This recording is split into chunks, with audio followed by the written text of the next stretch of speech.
સુરતના અડાજણ કલાપી ગાર્ડન પાસે ગણપતિ મૂકવા બાબતે ચાલતા વિવાદને લઈને હળપતિવાસના લોકો મોટી સંખ્યામાં સાંસદ મુકેશ દલાલને ઘરે રજૂઆત કરવા પહોંચી ગયા હતા। ગણપતિ ઉત્સવને થોડા દિવસો બાકી રહ્યા છે ત્યારે મૂર્તિઓ ઠેર ઠેર લાગતા પંડાલમાં આવી ગઈ છે। જોકે સુરતના અડાજણ વિસ્તારમાં જ્યાં 40 વર્ષથી ગણપતિ પંડાલ ઊભો કરાતો હતો ત્યાં ચિકનની લારીનું દબાણ સરકારી જગ્યા પર થઈ ગયું છે, જેથી તેને 10 દિવસ માટે હવાની રજૂઆતનો કોઈ નિકાલ ન આવતા લોકો સાંસદના ઘરે રજૂઆત કરવા પહોંચ્યા હતા। અડાજણ હળપતિવાસના લોકો મોટી સંખ્યામાં સાંસદ મુકેશ દલાલને ઘરે રજૂઆત કરવા માટે પહોંચ્યા હતા।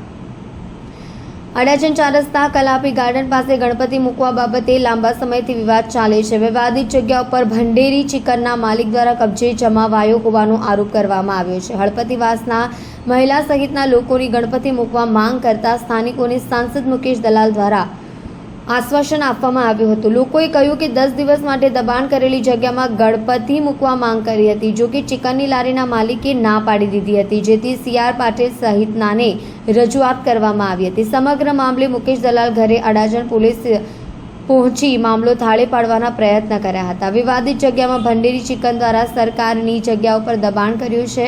ગણપતિના 10 દિવસ માટે દબાણ ખાલી કરવા તૈયાર નથી। વિવાદિત જગ્યા સરકારની છે, છતાં કોઈ ઉકેલ આવતો નથી તેમ વધુમાં જણાવ્યું હતું।